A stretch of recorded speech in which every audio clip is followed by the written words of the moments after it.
Assalamualaikum warahmatullahi wabarakatuh. Perkenalkan, nama saya Sri Mulyani Agustin dengan NIM 8605085549 dari Prodi PGSD.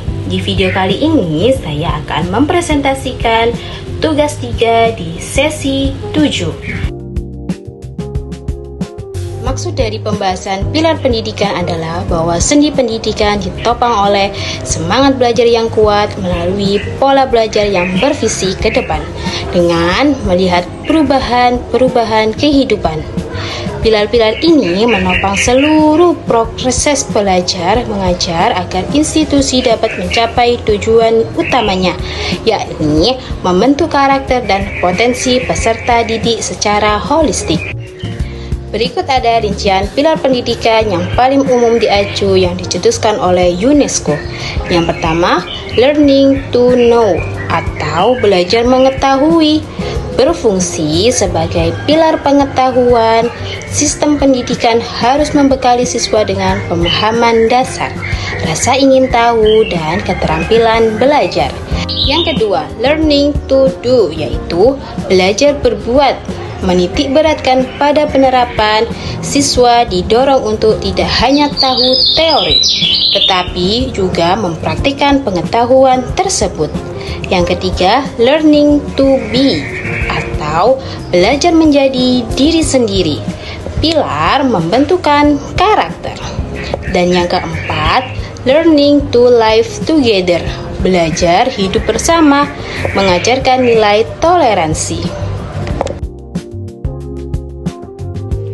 Prinsip pendidikan Ki Hajar Dewantara berpusat pada sistem AMOM yang mengedepankan asas, asa, asi, dan asuh.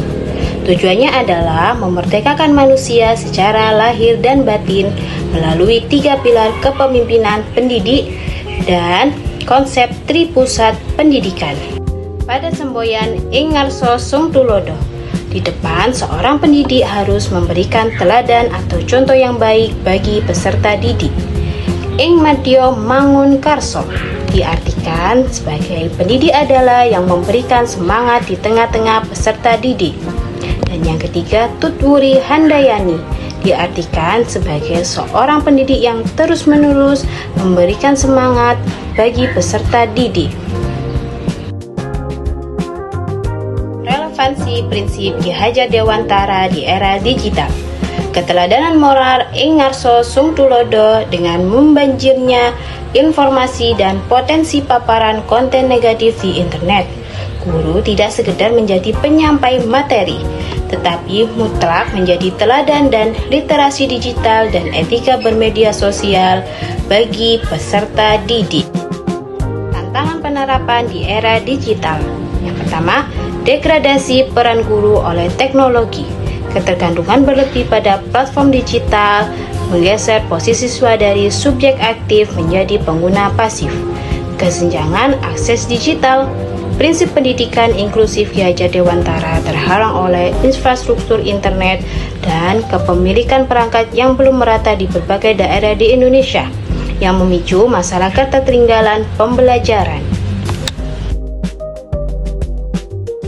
Pilar pendidikan merupakan fondasi utama untuk mencetak sumber daya manusia yang tangguh.